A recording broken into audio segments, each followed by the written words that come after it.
नमस्कार सर्व पत्रकार बांधवांचं या पत्रकार परिषदेमध्ये हार्दिक स्वागत। मुख्यमंत्री युवा कार्य प्रशिक्षणार्थी सहाय्यक संघटनेचा उद्या दिनांक 9 डिसेंबर 2025 वार मंगळवार सकाळी 10 वाजता लोकमत स्क्वेअर लोकमत चौकामधून विधान भवनावर विराट असा धडक चॉकलेट मोर्चा काढण्यात येणार आहे। विधानसभा निवडणुकीच्या अगोदर मुख्यमंत्री एकनाथराव शिंदे साहेबांनी लाडक्या बहिणीसोबत लाडक्या भावांना पण खुश करण्यासाठी मुख्यमंत्री युवा कार्य प्रशिक्षण योजना आणली आणि या प्रशिक्षण योजनेच्या माध्यमातून 6 महिन्याचा कार्यकाल आणि त्या 6 महिन्याच्या कार्यकालानंतर त्याच आस्थापनेमध्ये कायम नोकरी देण्याचं विधानसभेच्या अगोदर घोषित केलं। 6 महिन्याचा कार्यकाळ संपत आल्यानंतर आम्ही पुढे काय हा प्रश्न उपस्थित करून राज्यभर आंदोलनं केली। राज्यभर आंदोलनं केल्याचा परिणाम 5 महिन्याचं मुदतवाढ दिली। ती मुदतवाढही आता संपलेली आहे। 11 महिन्याचा प्रशिक्षणाचा कालावधी आता प्रशिक्षणार्थ्यांचा 1,75,000 प्रशिक्षणार्थ्यांचा कालावधी संपलेला आहे। अशा परिस्थितीत राज्यामध्ये आम्ही एकूण 17 आंदोलनं केली। मुंबई, ठाणे, पुणे, छत्रपती संभाजीनगर, नागपूर, मेट्रो सिटीमध्ये महाराष्ट्राच्या आणि 36 जिल्ह्याच्या जिल्हाधिकारी कार्यालय, तालुका कचेरीवर आम्ही विविध आंदोलनं केली। पण राज्य सरकारला या बेरोजगार तरुणाच्या प्रश्नावर यांना कुठेही यांचं तोंड उघडलेलं नाही। विधानसभेच्या हिवाळी अधिवेशनात, अर्थसंकल्पीय अधिवेशनात विविध आमदारांनी या प्रश्नाला वाचा फोडली, पण देवेंद्र फडणवीस सरकार याविषयी बोलायला तयार नाही।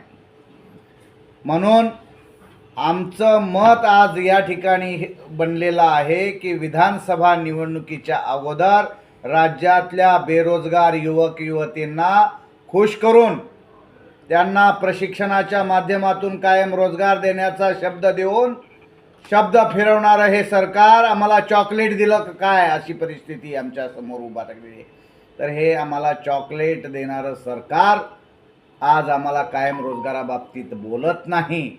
म्हणून आम्ही राज्यातल्या 1,75,000 प्रशिक्षणार्थ्यांचं नेतृत्व मी बालाजी पाटील चाकूरकर करतोय। हे आमचे सर्व पदाधिकारी उद्या मोठ्या संख्येनं हजारो प्रशिक्षणार्थी नागपूरच्या लोकमत चौकात येतील आणि त्या चौकापासून आम्ही चॉकलेट वाटत विधान भवन परिसराला घेराव घालून सर्वत्र आम्ही चॉकलेट वाटणार आहोत। कारण निवडणुकीच्या अगोदर आम्हाला चॉकलेट दिलं, ते चॉकलेट तुम्हीच खा आणि आम्ही पुन्हा येऊ नका म्हणून सांगणारं देवेंद्र फडणवीस सरकार विधानसभेमध्ये अर्थसंकल्पीय अधिवेशनात 5 महिन्याचा कार्यकाल वाढवून देत असताना विधान भवनामध्ये देवेंद्रजींनी सांगितलं की हे 5 महिन्यानंतर आम्ही तुम्हाला काही देणार नाही, तुम्ही पुन्हा आमच्याकडे येऊ नका। मी पुन्हा येईन म्हणणारे देवेंद्रजी या लाडक्या भावामुळं 5 वर्षानंतर पुन्हा आले आणि ज्यांच्यामुळं पुन्हा राज्यामध्ये ते सत्तेत बसले त्या लाडक्या भावाला वाऱ्यावर सोडून तुम्ही पुन्हा येऊ नका म्हणतात। त्या देवेंद्रजींना आम्ही पण सांगतो, आम्ही पुन्हा येऊ आणि आमचा रोजगार तुम्ही जर देत नसाल तर आम्ही हिसकावून घेऊ आणि पुन्हा येऊ। हे सांगण्यासाठी आम्ही उद्या विराट धडक चॉकलेट मोर्चा काढत आहोत। या चॉकलेट मोर्चाच्या माध्यमातून राज्य सरकारला आम्ही इशारा देत आहोत, जर तुम्ही आमच्या मागण्याकडे जर दुर्लक्ष करणार असाल तर तुम्हाला आम्हाला सत्तेतही बसवता येतं आणि तुम्हाला सत्तेतून खेचता सुद्धा येतं। दोन्हीही मंत्र आणि तंत्र या राज्यातल्या युवकाच्या हातात आहेत। राज्याच्या युवकाला तुम्ही खवळू नका। राज्यातल्या युवकाची बेरोजगारी लक्षात घ्या। 2 जिल्ह्यामधल्या प्रशिक्षणार्थ्यांनी आज आत्महत्या केलेल्या आहेत।